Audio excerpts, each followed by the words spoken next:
घटना पर कुछ बोलना जरूर बहन। ये मैंने पिछले लाइव में बोला था, दोबारा बोलती हूँ कि देखिए, गलती जब एचएसएससी की है तो भुगतना अभ्यर्थियों को क्यों? ये बहुत ही माइन्यूट से इश्यूज हैं कि इनको रिवाइज की डालनी चाहिए, इनको रिवाइज आंसर की पहले अच्छे तरीके से देखभाल करके फिर लगाने चाहिए, बजाय कि मानसिक रूप से प्रताड़ित करना इतने सारे अभ्यर्थियों को, फिर उसकी सजा देना। बहुत सारे अभ्यर्थी पिछली जॉब छोड़ के आए होंगे, ओवर एज हो गए होंगे, तो बड़ी सारी चीजें हैं। सीईटी बेरोजगारों से एक भद्दा मजाक, new movie by Haryana government, Karan Singh. देखते हैं, ये आवाज उठाना इसके लिए जरूरी है। अजय दहिया मैम, एएलएम के बारे में बताना। एएलएम का रिजल्ट आया, रिजल्ट का एनालिसिस करना पड़ेगा, उसके बाद ही बोल सकते हैं। बताया जा रहा है कोई एक भोजपुर बिहार से शायद किसी बच्चे को सोशियो इकोनॉमिक के अंक मिले हैं। वो क्यों मिले हैं, क्या उनका डोमिसाइल हरियाणा का तो नहीं है? तो ये सारी चीजों के ऊपर ध्यान देना बहुत जरूरी है। विकास सोनी नमस्ते मैम, विकास सिरसा से नमस्ते भाई।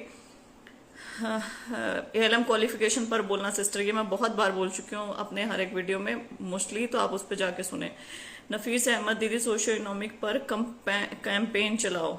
ऑलरेडी चलाया है, लेकिन ये जो कैंपेन रहेगा ना, ये दो चीजों के ऊपर रहेगा। सीईटी के सारे मुद्दे इस कैंपेन में आप डाल सकते हैं, क्योंकि एक हैशटैग चुनना था मुझे, तो यही हैशटैग चुना, क्योंकि सब बच्चों को इंतजार है, एक तो सिलेबस का, दूसरा डेट का।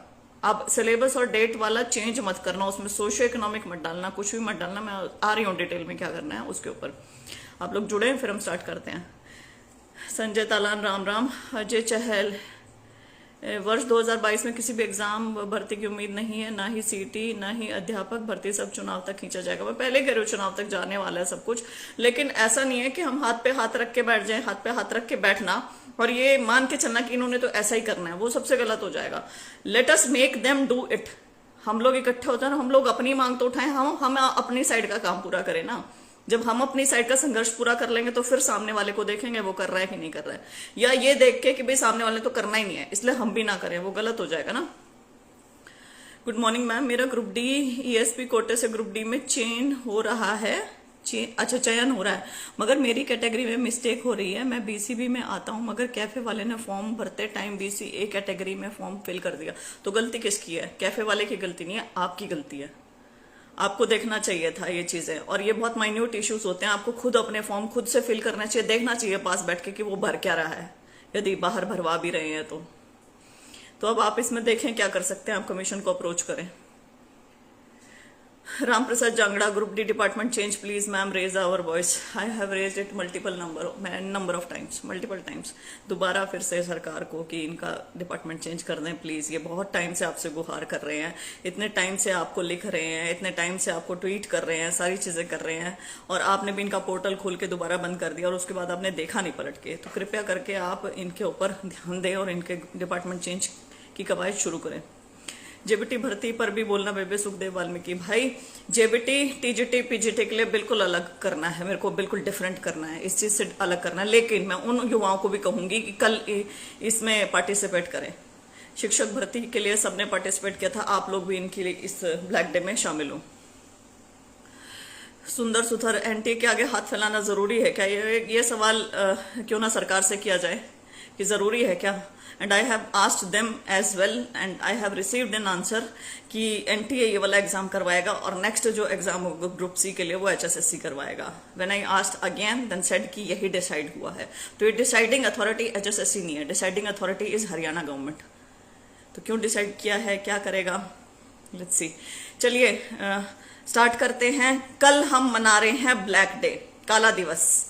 क्यों मना रहे हैं? इसलिए मना रहे हैं क्योंकि युवा जो है हरियाणा का वो बेरोजगार बैठा है, काफी लंबे समय से भर्तियों का इंतजार कर रहा है और बहुत ज्यादा आस और उम्मीद लगाए बैठा है, लेकिन सामने से उसी तरीके से कोई कार्यवाही नहीं हो रही है। ना ही उस कार्यवाही से जो भी कार्यवाही हो रही है जो अखबारों में डेली की डेली आ जाता है कि अब होगा, तब होगा, अब ये होगा, तब ये होगा, और जो अधिसूचना जारी होती है सीईटी की वो कुछ और हो जाती है, फिर उसमें कुछ मिस्टेक्स मिलती हैं, फिर उस मिस्टेक्स को एचएसएससी लिख के दे रहा है, फिर बाद में ये क्या कहते हैं सेक्रेटेरिएट उसके ऊपर एक्ट कर रहा है, तो ऐसे तो ये करते रहेंगे, मिस्टेक तो निकलती चली जाएंगी। और मिस्टेक तो हमने बता दी, तो यदि उनको क्लियर करना है तो कितने दिन में हो सकता है आप बताएं? एक दिन में हो सकता है, लेकिन उसको खींचते चले जाना, अगस्त में हो रहा है, सितंबर में हो रहा है, इस साल नहीं हो रहा, पंचायत चुनाव आ रहे हैं, अगले साल होगा, कोड ऑफ कंडक्ट लग जाएगा, whatever we don't know, लेकिन there are multiple number of बहानास जो आपके पिछले टाइम से चल रहे हैं और आगे तक भी चलते रहेंगे। और इसमें अभी भी कमियां हैं, सोशियो इकोनॉमिक वाले 2-2 बार नंबर लग रहे हैं, आप इसकी ज्यूरिसडिक्शन पंचकुला में करना चाह रहे हैं जबकि हाईकोर्ट में होनी चाहिए, पंजाब एंड हरियाणा चंडीगढ़ में, बड़ी सारी चीजें हैं इसके अंदर। तो मेजर जो चीज है, सिलेबस नहीं आपने अब तक दिया है और आप इसकी तारीख डिसाइड नहीं कर रहे हैं। सिलेबस डिसाइड कर दें, निर्धारित कर दें और एक तारीख निर्धारित कर दें ताकि अभ्यर्थी यहां से ना फारिग हो जाए, उसके बाद आप इसको देखते रहें इसमें क्या क्या चेंजेस करने हैं, but syllabus is must, syllabus तो दो। तो इस हैशटैग के साथ दूसरा, हरियाणा पुलिस कांस्टेबल रिजल्ट। जो हरियाणा पुलिस कांस्टेबल है, काफी लंबे समय से भर्ती लंबित पड़ी हुई है, बहुत लंबे समय से अभ्यर्थी इंतजार कर रहे हैं, बड़े ही उतार चढ़ाव से ये भर्ती इस मोड़ तक पहुंची है किसी भी तरीके से कि अब इसका रिजल्ट आ सकता है।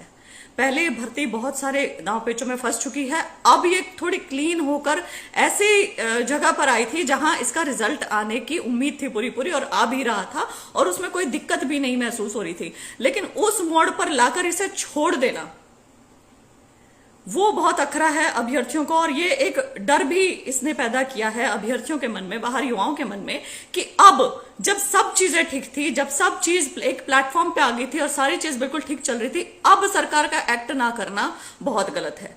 तो अब तक मैं भी सरकार के साथ ही धैर्य रखने को बोल रही थी कि ठीक है भाई, आप करेंगे करेंगे, ठीक है, एक हियरिंग नहीं हुई, उसके कई कारण हो सकते हैं, कोई बात नहीं, हियरिंग नहीं हुई है तो आगे हो जाएगी, लेकिन आगे उसके लिए कुछ भी ना करना अखर रहा है, आगे उस प्रोसेस को आगे ना बढ़ाना अखर रहा है और बुरा लग रहा है। तो ऐसा नहीं है कि आप कुछ भी करेंगे, जैसे कि टीजीटी इंग्लिश वाले उसमें ऑर्डर में हाईकोर्ट के जज साहब ने लिख के दिया ना कि हरियाणा सरकार तुम्हारे पास लाइसेंस नहीं है कि तुम आर्बिट्रेरी मैनर में एक्ट करोगे, तो वही युवा हरियाणा सरकार को सिंबॉलिकली बोलना चाहते हैं कि हरियाणा सरकार आपके पास लाइसेंस नहीं है कि आप आर्बिट्रेरी मैनर में एक्ट करेंगे।